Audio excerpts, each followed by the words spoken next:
ખિસ્સા ભરવાના છે એ 100 કરોડની જમીન છે, 43 વીઘા જેટલી જમીન છે એ કાંતિ ખોડિયાર દ્વારા પડાવી લેવામાં આવી છે, પચાવી લેવામાં આવી છે અને ખુલ્લેઆમ સરે જાહેર એવું કહે છે કે મહેસાણાના એસપી હોય, કલેક્ટર હોય એ બધાને હું ખિસ્સામાં લઈને ફરું છું, મારું કોઈ પણ કાંઈ બગાડી શકે એવું નથી. કે સરકારને કામ કરવાનું છે એ મૂળ અમે લોકો કરી રહ્યા છે, પણ સરકાર આંધળી અને ડેરી બની અને આરામથી સાંભળે જાય છે, કારણ કે 100 કરોડનું મૂળ કૌભાંડ છે.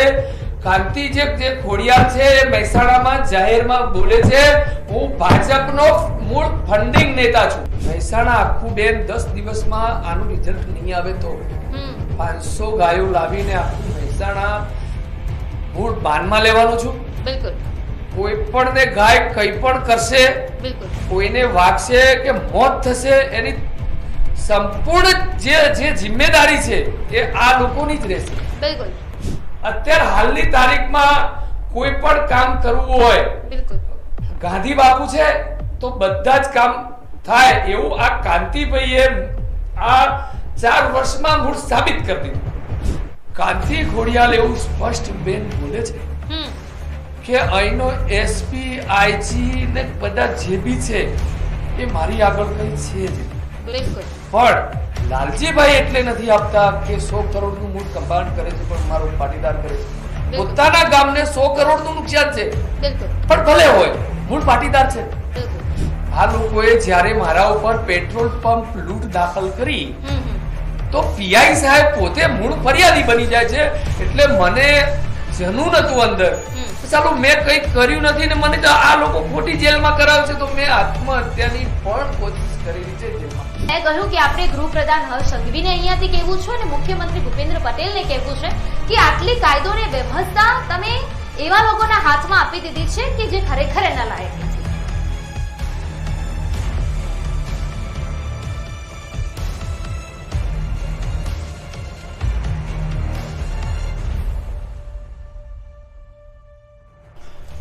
નમસ્કાર, આજે ટુ ધ પોઈન્ટમાં વાત કરવી છે ગુજરાતની લથડતી જતી કાયદા અને વ્યવસ્થા વિશે. તમને થશે કે ગુજરાતમાં કાયદો અને વ્યવસ્થા ક્યાં લથડી રહ્યું છે અને સ્થિતિ ક્યાં વધારે ગંભીર બની છે.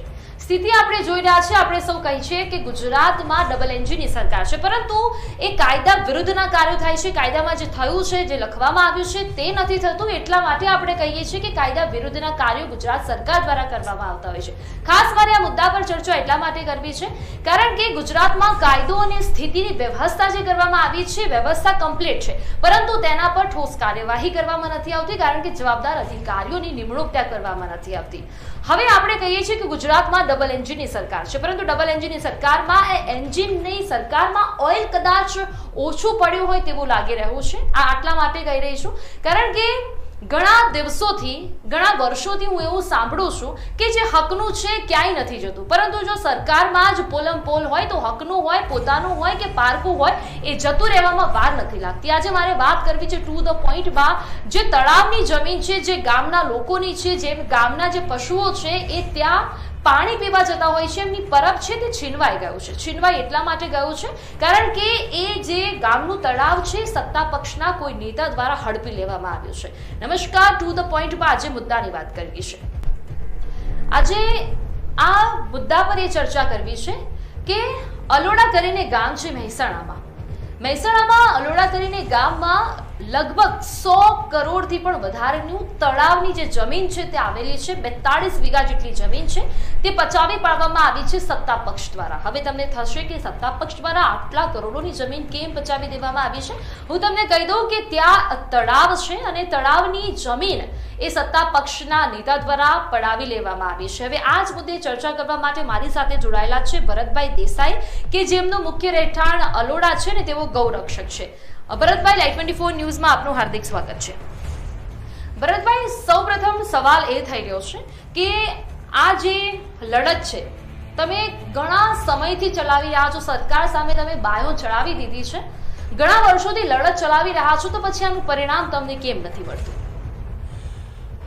મૂળ પરિણામ બેન એટલા માટે નથી મળતું, ભ્રષ્ટાચાર. અત્યારે બેન મૂળ પૈસાથી બધું છે.